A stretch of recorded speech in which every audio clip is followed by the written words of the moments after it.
नमस्कार, मैं हूं निशांत गुप्ता और आप देख रहे हैं आई इंडिया। दलित नेताओं के नामों की जब भी चर्चा होती है तो कांसीराम का नाम जरूर लिया जाता है। कांसीराम कई नाम से जाने जाते थे, बहुजन नायक, मान्यवर या साहिब। लेकिन 20 सदी के अंतिम दशक में कांसीराम भारतीय राष्ट्रीय राजनीति के परिदृश्य में एक चमकता हुआ सितारा बन गए थे। उन्होंने दलित राजनीति में एक विशिष्ट स्थान बनाया। वे अपनी राजनीति से ज़्यादा दलितों के उत्थान के लिए प्रतिबद्धता के जाने जाते थे। उन्होंने मायावती को उत्तर प्रदेश का मुख्यमंत्री बनवाया, लेकिन खुद कभी भी कोई पद नहीं लिया था। आइए जानते हैं उनके जीवन से जुड़ी कुछ महत्वपूर्ण बातें। दलित समाज को एकजुट करके पूरी हिंदी पट्टी का राजनीतिक गठजोड़ बदलने वाले कांसीराम का जन्मदिन 15 मार्च को मनाया जाता है। इस मौके पर कांसीराम से जुड़े कुछ खास दिलचस्प किस्सों की बात करते हैं, जिनकी काफ़ी चर्चा होती है। कांसीराम ने सरकारी नौकरी छोड़कर राजनीति शुरू की थी। साल 1958 में कांसीराम पुणे में डीआरडीओ में लैब असिस्टेंट के पद पर कार्यरत थे। लेकिन नौकरी के दौरान एक ऐसी घटना हुई कि वो दलित राजनीति की ओर मुड़ गए। बताया जाता है उनके ऑफिस में फूले के नाम पर कोई छुट्टी कैंसिल कर दी गई थी। इसका उन्होंने विरोध किया।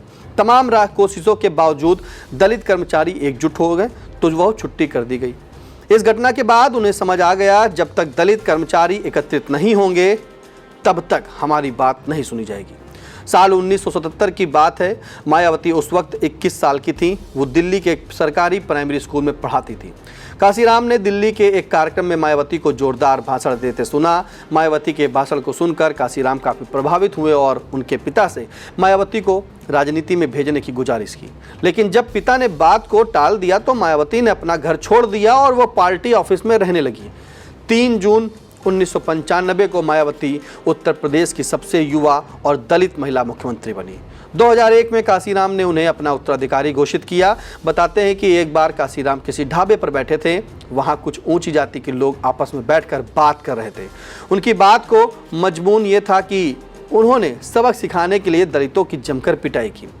इसे सुनकर कांसीराम काफ़ी बिफर पड़े और बात मारपीट तक आ पहुंची। कांसीराम इस बात को भलीभांति जानते थे कि राजनीति के जरिए ही दलितों की किस्मत बदलेगी। बताते हैं एक बार अटल बिहारी वाजपेयी ने कांसीराम को राष्ट्रपति बनने का ऑफर दिया था। कांसीराम ने कहा कि राष्ट्रपति क्या, मैं तो प्रधानमंत्री बनना चाहता हूँ। एक बार कांसीराम मंच पर भाषण देने के लिए खड़े हुए। उन्होंने शुरुआत में ही कहा कि अगर सुनने वालों में ऊंची जाति के लोग हों तो वो अपने बचाव के लिए यहाँ से चले जाएं।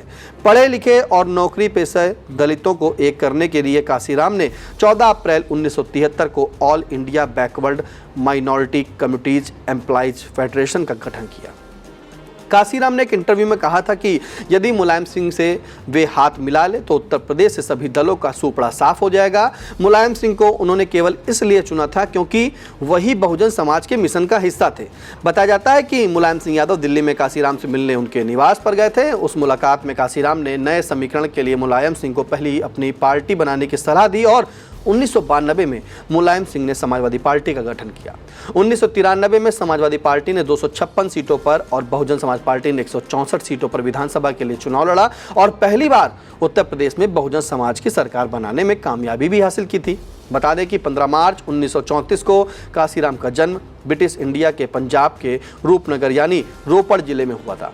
रोपड़ के शासकीय महाविद्यालय से 1956 में बीएससी की डिग्री हासिल करने के बाद वे पुणे का गोला बारूद फैक्ट्री में प्रथम श्रेणी के वन अधिकारी के रूप में नियुक्त हुए।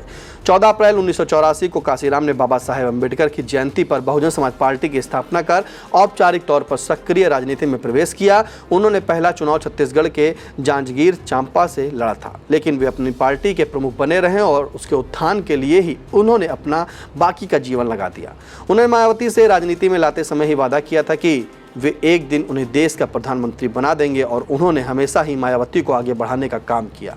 जब भी उत्तर प्रदेश में बसपा की सरकार बनी तो मायावती को मुख्यमंत्री बनाकर इतिहास रच दिया। 6 अक्टूबर 2006 को उनके निधन के बाद उनकी जगह मायावती ने जरूर ली, लेकिन अभी तक कांसीराम का उन्हें देश का प्रधानमंत्री बनाने का सपना पूरा नहीं हुआ। फिलहाल इस खबर पर आपकी क्या राय है, कमेंट के माध्यम से जरूर बताएं। कैमरे के पीछे थे हसन कोगा।